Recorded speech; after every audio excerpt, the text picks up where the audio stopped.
Assalamualaikum warahmatullahi wabarakatuh. Alhamdulillahi rabbil alamin. Wabihi nasta'inu ala umuri dunya waddin. Wassalatu wassalamu ala hadan nabiyil karim alladhi arsalahu Allah rahmatan lil alamin. Wa ala alihi tayyibin at-tahirin wa ashabihil muhtadin wa man tabi'ahum bi ihsanin ila yaumiddin, amma ba'du. Wa qala Allah ta'ala fi kitabihil karim, a'udzu billahi minasyaitonir rajim, bismillahirrahmanirrahim. Yarfa'illahu alladhina amanu minkum walladhina utul ilma darajat. Al-ayah. Adik-adikku yang berbahagia, pada kajian pagi kali ini saya akan mengangkat tema yaitu menghidupkan hati dengan ilmu. Dalam Al-Quran banyak sekali ayat-ayat yang menerangkan tentang keutamaan ilmu. Akan tetapi, kali ini saya tidak akan membahas tentang fadilah atau keutamaan ilmu. Yang saya akan bahas adalah ilmu kaitannya dengan hati. Apa pentingnya hati dan korelasinya atau hubungannya dengan ilmu? Ya, Nabi Muhammad SAW bersabda, Al-imanu uryanun wa libasuhu at-taqwa wa ziyanatuhu al-haya wa samratuhu al-ilm. Jadi, iman itu sebenarnya adalah telanjang, sedangkan pakaiannya adalah takwa, perhiasannya adalah sifat malu, dan buahnya adalah ilmu. Jadi ilmu itu memegang peran penting dalam suatu iman, di mana iman tanpa ilmu nanti tidak akan menghasilkan keimanan yang begitu sempurna. Adik-adikku yang berbahagia, dahulu orang-orang ketika mencari ilmu itu yang terlebih dahulu dilakukan adalah membersihkan hati.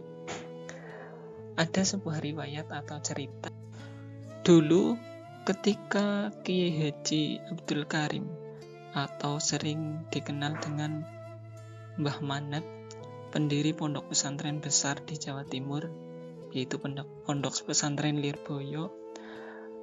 Ketika beliau Mbah Manap nyantri di gurunya yaitu Syekhona Khalil Bangkalan, suatu ketika Mbah Manap itu karena berasal dari keluarga yang tidak mampu, ketika mondoknya itu sambil kerja atau mencari bekal sendiri.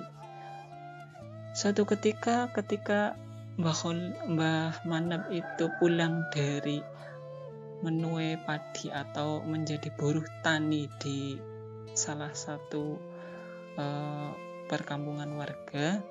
Ketika pulang mendapatkan hasil, kemudian oleh Syekhona Khalil padi itu diminta. Kemudian padi itu diberikan ke ayam-ayam peliharaan dari Syekhona Khalil. Tetapi karena hati yang sudah bersih, karena keikhlasan dari beliau Simbah Abdul Karim, beliau rela padi yang diperoleh dari bekerja di ladang milik warga, beliau berikan kepada gurunya yaitu Syekhona Khalil. Seketika itu, ketika ngaji, beliau Syekhona Khalil bilang kepada Mbah Manap bahwa hati kamu sudah bersih dan ilmu saya sudah habis kau ambil, maka dari itu sekarang pulanglah. Nah, dari cerita itu kita ketahui bahwa letak dari kesuksesan seorang mencari ilmu adalah ketika hatinya sudah bersih. Adik-adikku yang berbahagia, untuk memperoleh hati yang bersih itu salah satunya dengan memecah hawa nafsu kita. Karena apa? Karena kebanyakan manusia itu hatinya itu banyak yang dikuasai oleh hawa nafsu. Apalagi di era seperti ini ya, era yang serba teknologi, itu orang semakin lalai atau semakin dikuasai oleh hawa nafsu.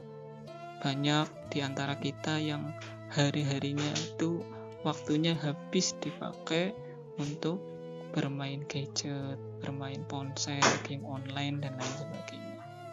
Sayang ya, umur atau waktu yang diberikan oleh Allah kepada kita hanya dihabiskan dengan hal-hal yang tidak bermanfaat.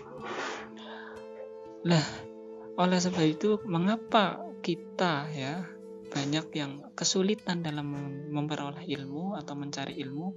Karena hati kita itu mati atau tertidur lah. Untuk membangunkannya bagaimana? Yaitu dengan banyak-banyak berzikir, membaca Al-Quran. Al-Imam Fathul Musolli dalam kitabnya yaitu Mukhtasar Ihya Ulumuddin yang dikarang oleh Al-Imam Alwi Abu Bakar Muhammad Al-Qaf itu berkata, tidakkah seorang yang sakit ketika tidak diberi makan, tidak diberi minum, dan juga tidak diberi obat, apakah dia akan mati? Maksudnya apakah dia akan mati? Tentu kan. Lah, seperti itu juga ketika hati kita tidak diberi hikmah, tidak diberi ilmu, maka hati kita juga akan mati.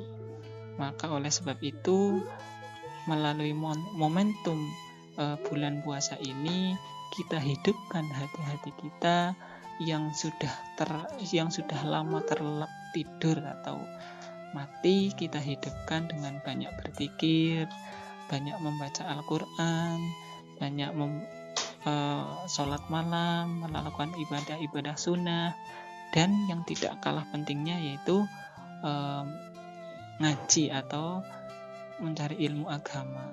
Tidak harus di pondok, bisa di masjid taklim atau musola atau masjid yang di situ ada ustadz yang mengaji kitab-kitab atau ilmu agama Islam seperti itu. Adik-adikku yang dirahmati Allah, mungkin ini yang bisa saya sampaikan. Yang intinya ketika kita ingin mencari ilmu, yaitu hidupkan hati terlebih dahulu atau bersihkan hati terlebih dahulu dengan banyak berzikir, dengan membaca Al-Quran, memperbanyak ibadah-ibadah sunat selain ibadah wajib ya tentunya, dan yang paling penting adalah memecah hawa nafsu. Itu yang bisa saya sampaikan, kurang lebihnya mohon maaf. Wallahul muwaffiq ila aqwamit thoriq. Wassalamualaikum warahmatullahi wabarakatuh.